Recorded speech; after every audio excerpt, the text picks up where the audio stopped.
चलिए स्ट्रेस की बात करेंगे, स्ट्रेस क्या होता है, और स्ट्रेस के बाद हम बात करेंगे स्ट्रेन की। तो स्ट्रेस क्या है? Stress basically equivalent to pressure, क्योंकि स्ट्रेस क्या होता है? Force per unit area. एक तरह से प्रेशर इक्वल की प्रेशर की डेफिनेशन भी क्या है? Force per unit area. तो stress is equivalent to pressure in terms of definition and the unit. तो फोर्स अपॉन में एरिया, यूनिट हो जाएगी न्यूटन पर उसका that is equal to pascal, और पास्कल आपकी प्रेशर की भी यूनिट है। अब स्ट्रेस आपका दो तरह का है, नॉर्मल स्ट्रेस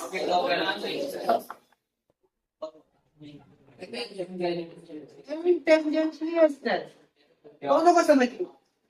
देखिए, अगर किसी बॉडी पर फोर्स आपकी नॉर्मली लग रही है, नॉर्मली मीन्स क्या? ये बॉडी का सरफेस है और फोर्स लग रही है perpendicular to the surface of body, यानी बॉडी के सरफेस के अगर आपकी फोर्स परपेंडिकुलर लग रही है तो उस केस में स्ट्रेस कैसा आएगा? Normal stress. तो हम नॉर्मल स्ट्रेस को लिख सकते हैं force acting perpendicular to surface और यूनिट एरिया। यानी अगर किसी भी सरफेस पे फोर्स आपकी परपेंडिकुलर लगती है उस केस में स्ट्रेस कैसा आएगा? Normal stress. Formula remain same, F upon में ए। बट अगर किसी बॉडी के एक एज के पैरेलल अगर फोर्स लगती है, किसी भी बॉडी के एक सरफेस के एज के पैरेलल, कैसे? जैसे ये मेरे पास एक स्पंज का पीस है, राइट? स्पंज के पीस का मैंने एक जो बेस है वो मैंने फिक्स कर दिया और इस वाले एज पर एक फोर्स लगाई, तो इस स्पंज की शेप चेंज होगी क्योंकि इसका बेस तो फिक्स है, तो ऊपर से शिफ्ट होगा। तो ये जो मैंने फोर्स लगाई इसकी एक एज के पैरेलल लगाई, तो जब फोर्स किसी भी बॉडी के एक एज के पैरेलल लगती है उस केस में force is said to be tangentially force, और उस फोर्स की वजह से बॉडी की शेप चेंज हो सकती है। यहाँ पे क्या चेंज हो रही है ना, तो इसमें क्या होता है? When force acting parallel to one of the edge, यानी जब फोर्स बॉडी के किसी भी एज के पैरेलल लगती है तो वो फोर्स कैसी होती है? Tangentially. And that force divide by area, जिस एरिया पे वो लग रही है, is equal to tangential stress. Clear है? तो ये स्ट्रेस की बात है।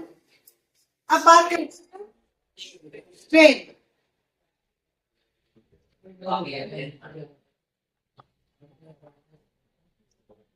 स्ट्रेन रेशियो है किसका? दो डायमेंशन का, change in dimension divide by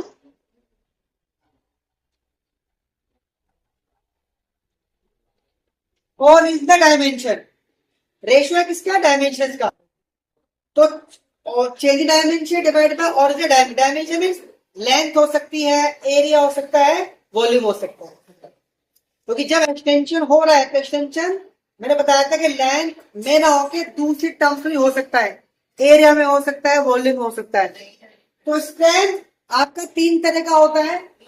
अगर आपका जो चेंज है वो लेंथ में है, अगर चेंज आपका लेंथ में है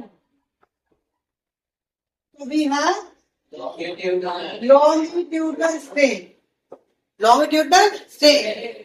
और उस केस में क्या हो गया? वो change in length divide by original length.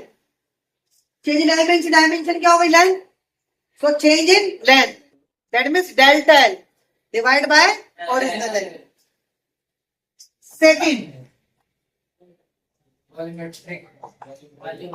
Volumetric strain, अगर आपका चेंज वॉल्यूम में है तो उस केस में क्या हो जाएगा, change in volume divide by original volume. Clear है? और ये हमेशा कितना होता है, नेगेटिव में। क्यों होता है भाई, सपोज करो आपके पास एक बैलून है, ठीक है, उसका ओरिजिनल वॉल्यूम क्या है, V। अब आपने उसको बाहर से प्रेस किया तो उसका वॉल्यूम डिक्रीज होगा, कितना V डैश। तो यहाँ पर चेंज क्या आएगा, final minus initial, delta V।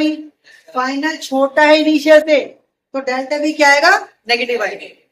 तो volumetric strain always negative. तीसरा, अगर आपका चेंज जो है वो शेप में है, that is called sharing strain. जब आपका फोर्स लगने पर बॉडी की शेप में चेंज हो, उस केस में स्ट्रेन कैसा होता है, शेयरिंग स्ट्रेन। जैसे ये वाला केस हो गया, यहाँ पे बॉडी पर फोर्स लगाया, बॉडी की शेप चेंज हुई, तो कितना चेंज हुई, एंगल में चेंज हुई ना, इतने एंगल पे बॉडी आपकी शिफ्ट हुई। सो sharing strain always made in terms of theta, कि कितने एंगल पे बॉडी आपकी डिफ्लेक्ट हुई या डिफॉर्म हुई। तो तीन तरह के आपके स्ट्रेन, और स्ट्रेन बेसिकली क्या, एक तरह का रेशियो। क्लियर?